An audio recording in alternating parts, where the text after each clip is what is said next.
আসসালামু আলাইকুম গাইস, সবাই কেমন আছেন? আশা করি ভালো আছেন। আজকে চাইনিজদের ক্ষুধার সাথে পরিচয় করা দিই আপনাদেরকে।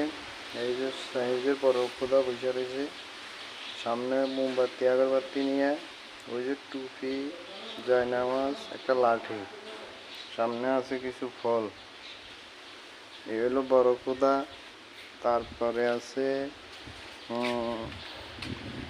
এখানে আছে ফল,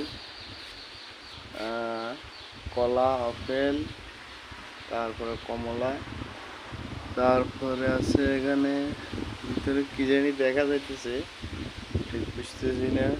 তারপরে আছে ওইখানে অর্থমন্ত্রী, খাদ্যমন্ত্রী, স্বরাষ্ট্রমন্ত্রী, সব কিছু মোমবাতি আগরবাতি ফলমূল্য বৈশা রয়েছে। এই হলো চাইনিজের ক্ষুধা।